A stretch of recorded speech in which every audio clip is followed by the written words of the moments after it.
Recently, you may have seen in the media where President-elect Trump is planning on having the Secretary of Health and Human Services, Robert F. Kennedy Jr., spend money on researching what causes autism, whether it be from vaccines or whatever. The common misconception is that more and more people are getting autism now than they did before 10, 20, 30 years ago. And I say it's a misconception because while it may seem like more people are getting autism, what it actually is more people are able to receive a diagnosis of autism. And that's because of changes in the diagnostic criteria, releases of new DSM's Diagnostic Statistical Manual of Mental Health Disorders, as well as people being more capable financially or through insurance of going and getting a diagnosis. I received my diagnosis just last June at the age of 41. I was born in 1983. The first time autism was entered into the DSM was with the DSM-3, which was released in 1980. Prior to this, autism was considered part of schizophrenia. And once it was put into the DSM-3 as its own separate diagnosis, it was listed as infantile autism. And you had to be diagnosed with it as an infant, toddler, whatever.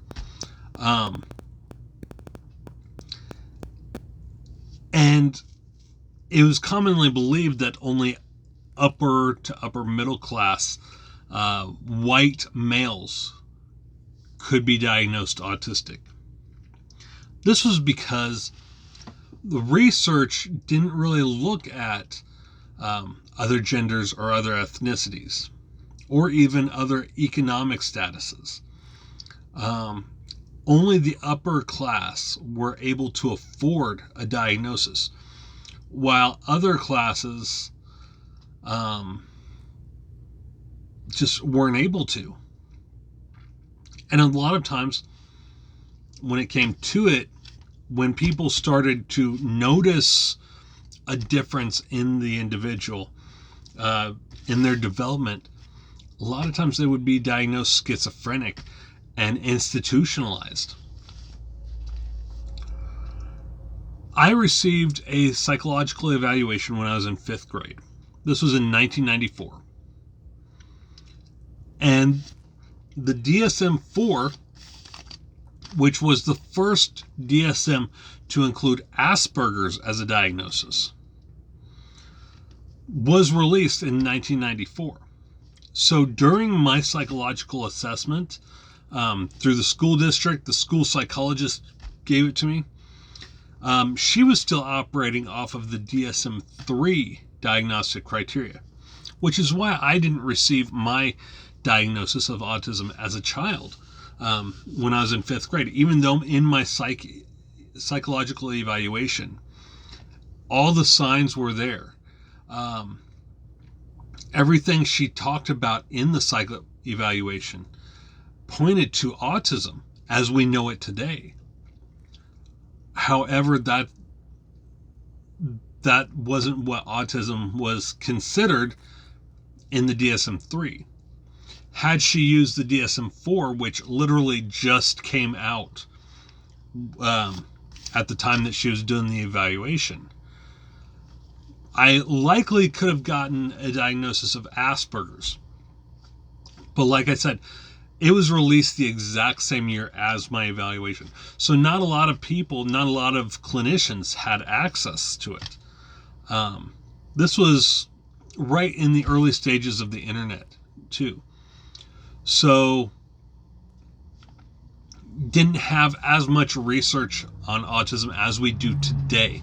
You also didn't have, you had to wait for a catalog to come out in order to order the books.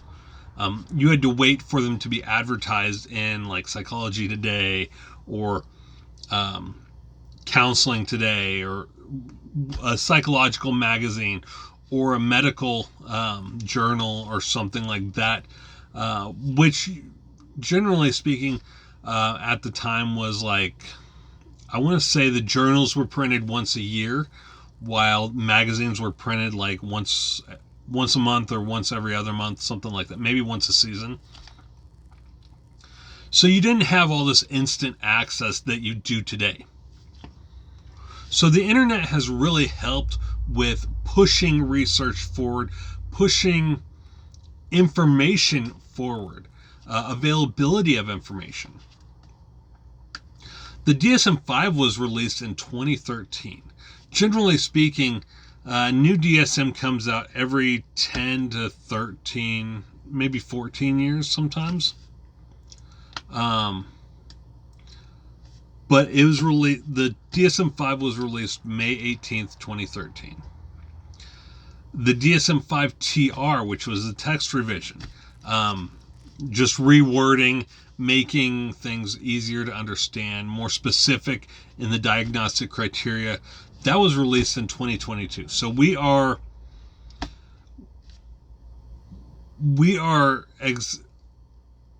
essentially overdue for a new DSM, a DSM-6, which could further the diagnostic criteria for autism.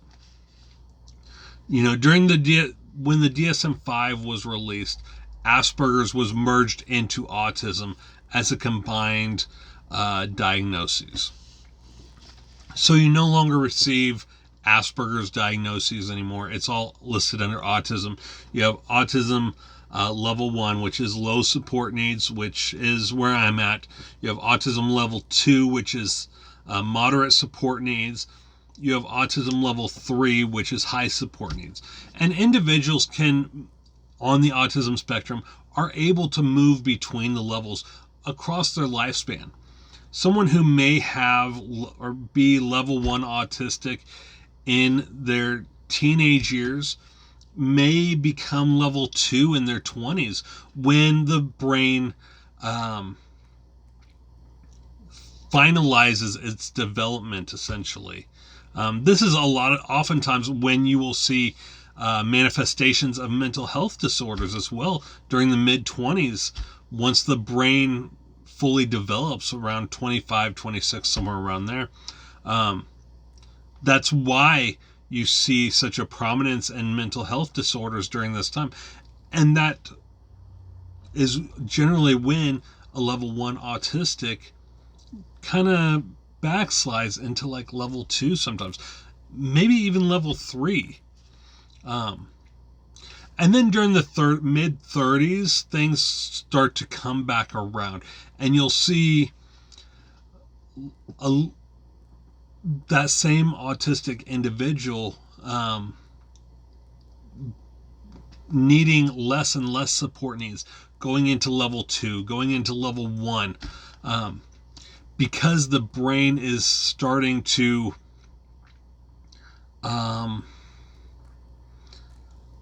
not really fix itself, but find a balance within itself. That's also why a lot of times with other mental health disorders, you will see people go into remission during their mid to late 30s, is because the brain is kind of rewiring itself, so to speak, for lack of a better term. Now, it's not actually rewiring itself. It's not causing new neurotransmitters to form or anything, but it's causing them to fire in a way that is more conducive to the individual. So you have this 10-year time span, generally speaking, where people get into crisis. Individuals who are going to eventually get into crisis, that is generally when they get into crisis. is between 25 to 35 years old. And then they'll level out. And this can also happen later in the lifespan as well. A regression. Generally, the midlife crisis is when this happens as well. And then it plateaus out again. It goes into cycles. So it isn't that more people are getting autism now than they did 10, 20, 30 years ago. It's just that we have more research backing the autism diagnoses and more people being able to receive assessments. Back during the 80s, 70s, 60s, it was thought that, only white males of upper economic status could be autistic. And then it became, okay, some girls can be autistic too. And then people of other ethnic backgrounds can be autistic. Other economic backgrounds can be autistic. It's all about availability and research. The more we learn, the more access we have to information, the more we find out, the more we discover. Everything you see on TV about autism and the way it manifests and everything isn't completely true. And you have to look at masking as well. A lot of individuals who were weird or different in childhood were forced to mask in order to better fit in with their peers, in order to better be accepted by their teachers, by their families even. So it's not about... autism is not caused by vaccines. It's not caused by fluoride in the water. It's not caused by Tylenol, which is another theory out there. It's a genetic neurological difference that actually some researchers have found a connection to in Neanderthal DNA. It is a genetic, it is passed down genetically as well. So it has exhibited in humans all throughout history. We're just now putting a name to it, and we're just now finding out everything that goes along with it. There have been people who say, well, back, older people like our grandparents, back in my day, we didn't have autism and all this. You did, it was just classified as schizophrenia. And everyone knows that one family member who has to have their own specific chair, their own specific spot at the table, their specific clothing, will only eat specific foods. My grandfather, he was never diagnosed autistic or anything like that. I was speaking with my aunt about this a while back. And there are some things after me teaching my aunt a little bit about autism that have kind of raised an eyebrow for her where my grandpa is concerned. He always had to sit in his specific recliner. Him and my grandma had their own specific recliners. My grandpa always sat at the head of the table, which, that was tradition back in their days,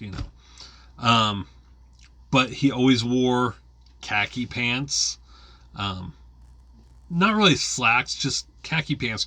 Very rarely wore jeans unless he was at work. And always a button-down short sleeve shirt. We had a neighbor growing up on the farm who lived across the field from us. And her grandpa, she lived with her grandpa, he wore the exact same clothes every day. It wasn't the exact same shirt, the exact same pants. he had an entire closet full of the same shirt, the same pants, and he wore that every day. And he'd always wear long sleeves, even in the summer, and he'd button it all the way up to his neck. Um, it's things like that that are signs of autism, autistic traits.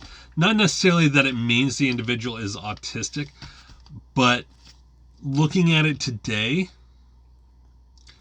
with the research we have, with the information we have available to us, it's likely that an individual like that would be diagnosed autistic. So I just wanted to get on here, touch base on that, provide a little bit more information on why autism is more prevalent today than it was 10, 20, 30 years ago. And it all has to do with access to information. It all has to do with research. It all has to do with the DSM and how diagnoses are listed and the criteria implemented in the diagnostic criteria in the DSM. And again, prior to the DSM-3, which was released in 1980, autism was considered a form of schizophrenia. And it didn't actually make its way in as a specific individual diagnosis in the DSM until the DSM-3 in 1980. And then in 1994, the DSM-4 was released, and it was split into two. There was infantile autism, and then there was Asperger's, with no wiggle room in between. It was still predominantly listed as only Caucasian males of upper economic status could generally be autistic. It wasn't until the DSM-5 that Asperger's and autism were merged, and where we began to see that it isn't just about higher economic status white males, that it could be females, it could be lower economic statuses, it could be other ethnicities, and the way it manifests in those other ethnicities. I was watching a TikTok the other day where it was an African American autistic talking about their experience with autism, how a lot of white people are able to have ARFID, avoidant restrictive food intake disorder, and be picky eaters and all this. Whereas in their culture, they grew up with a black mother who didn't allow them to do that. You ate what you ate, and you ate what was given to you, and that was it. That's not to say that all African American families are like that, but that's how a lot of families are of other ethnicities. Ethnic groups have different ways of parenting, different ways of dealing with these things that we consider disorders. And a lot of times they aren't really picked up on due to low economic status, the being unable to afford a diagnosis or even to be assessed. Generally speaking, an autism assessment ranges between $1,000 to $5,000. And generally speaking, only children can receive an assessment. Very few clinicians work with adults. My son received his diagnosis because we mentioned it to our physician, because a friend of the family had noticed some things, because she had friends who had autistic children, and she noticed some things and thought it might be good to bring to our attention. We weren't sure if we should get him diagnosed or not at the time, because he was our son. Was he a little bit different? Sure. But it didn't matter to us. And the more we thought about it, the more we realized that we should probably get him at least assessed, just so that he has accommodations if he needs it, because I didn't receive the accommodations I needed as a kid. My oldest child, they didn't receive accommodations. There were things that, they did stand out to us, but we had so few counselors, so few doctors who were willing to listen to us when they were growing up, because of the whole autism could only be in males mentality, and so little research and information. We didn't know anything about autism at that time. To this day, I'm not sure if my oldest is autistic or not. That they're in their 20s now. It's going to be up to them to decide if that's important to them to get assessed for. But we did ultimately decide to get a referral to the clinic in Springfield. I think it's Illinois, Southern Illinois University, that's in Springfield. There's Illinois State University and then Southern Illinois University, and I can't remember which is which. But anyway, their pediatrics department handles childhood autism assessments, and the doctor that my son went through, she said that she'll have to calculate the scores and everything, but that at the end of the meeting, she's like, I've done enough of these. I can tell you right now, your son is level 1 autistic. He'll probably need some accommodations. It's like, okay, sure. And I asked her about my own, if I should be assessed, because my son is so much like me, and I had begun doing my own research. I had self-diagnosed initially because I had done my own research and saw autistic traits in myself. And so she gave me the number to a place in Normal, Illinois. The university there, the medical school there, I believe is Illinois State University, which did adult autism assessments. And it's for a fraction of the price of going to a private clinician. I think I ended up paying $1,200 for my assessment, and came back with the same diagnosis as my son, level 1 autism. I think, and the fact that only specific levels of clinicians are able to do autism assessments is also part of the problem, because even though me as a master's level mental health practitioner, I don't have my license yet, but I am working under my supervisor's license.